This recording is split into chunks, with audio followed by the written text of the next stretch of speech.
This is the Boon Wallet by XOXO Lauren. That's the name of the pattern designer.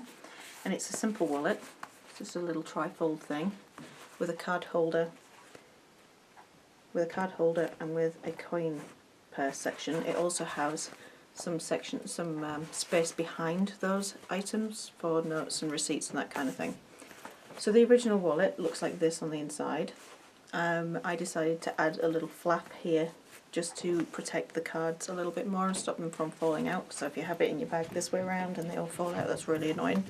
So my version has this flap that stops the cards from falling out, and it fastens with a little press stud. And I'm going to tell you how to add that to the pattern today. First off, you'll need to draw yourself a template. This is what mine looks like. It's on a scrap of Peltex, but you can use card or something like that. And you want to draw a strip. This measures 7.5 inches long by 1.5 inches wide. So you draw that out as a rectangle and then round off the corners. And you can do that with a coin or a pen lid or whatever you've got that's round, that's kind of wide enough and can make a nice finished edge on those. You also want to mark on your pattern where to put the press stud. So on mine that's about 1/2 inch from the bottom in the centre. So the first thing you're going to do is you're going to use that template to draw out roughly on some vinyl. You're going to want another strip that matches that you can put behind there. You don't have to draw it out twice though, just kind of draw it out in one.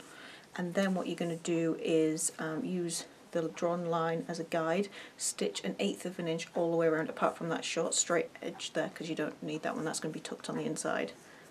So once you get to the machine, just going to stitch all the way around. I've got matching thread this time, and I'm going to set it to a slightly longer stitch length as well.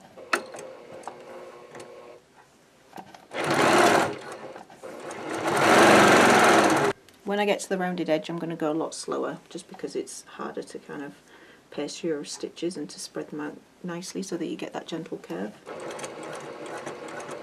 So that's what mine looks like. It's a little bit wobbly, but I'm going to now cut around on that original drawn line. And by cutting those layers at the same time, it's going to look a lot more even.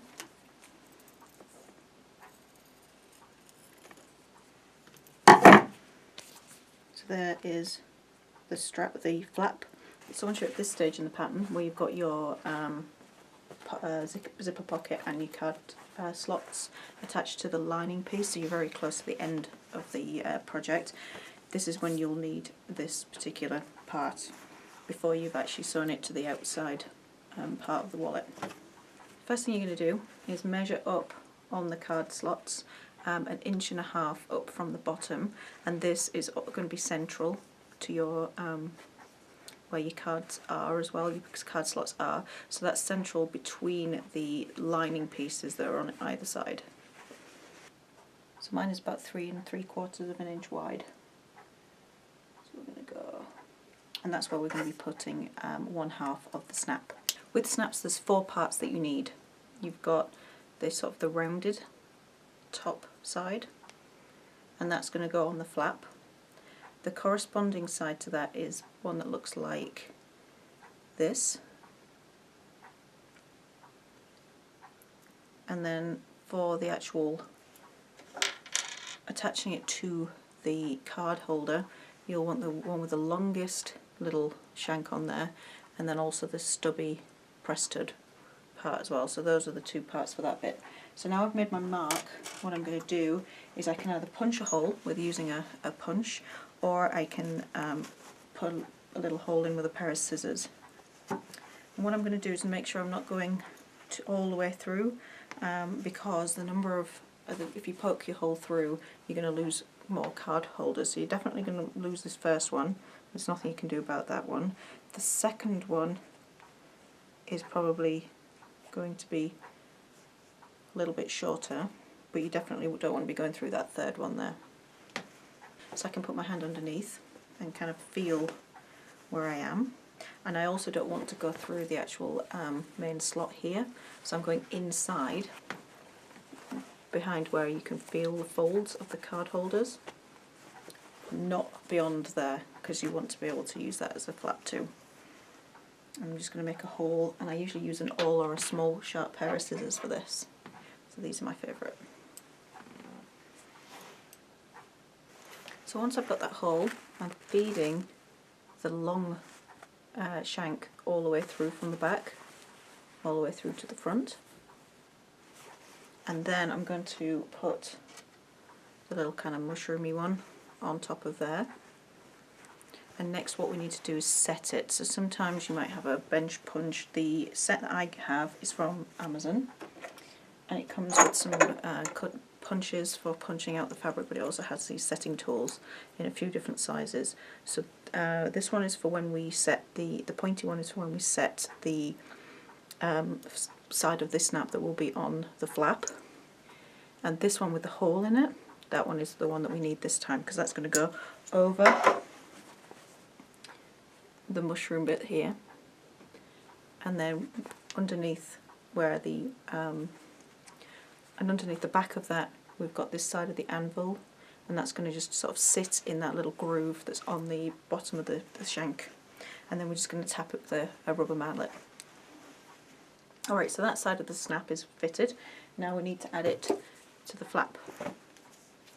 So you're going to use your pattern piece and that with the mark that you made earlier for where the snap's going to go, and then what I tend to do is just poke through it with an awl just to mark it with a little dot. There's my pattern, there's my dot. I'm just going to mark it with the awl, and now I can see that. Once again, I'm going to just make a little hole with my scissors, or you can use a leather punch. Decide which is the front and the back. Once you've decided that, you're going to put the rounded sort of finished side through from the front, so that the back has the little bit sticking out, and that's the part that the last part will connect to. This side is the front and this side is the back, so that is the edge that needs to attach to the piece that's sticking out there. Once that's in like this, you're going to set that as well, and this time we're using the pointy setting tool and the anvil, and then we're using the smooth rounded side on the anvil, and that's going to go over the smooth rounded side there, so that's that way up. Then this little point is going to go into the hole there, and then we're going to tap that with the mallet as well, and what that'll do is it'll push out the metal from the front piece and kind of bend it over the back piece. Once that's done, you're going to attach snaps together and align. That should now align with the top edge of the pattern. You could baste it in place if you want. I'm actually not going to, but now you're ready to continue with the rest of the pattern. So this is nearly finished now. This is the outside, and then the inside you've got that nice little flapped pocket. And all I need to do now is finish this edge off.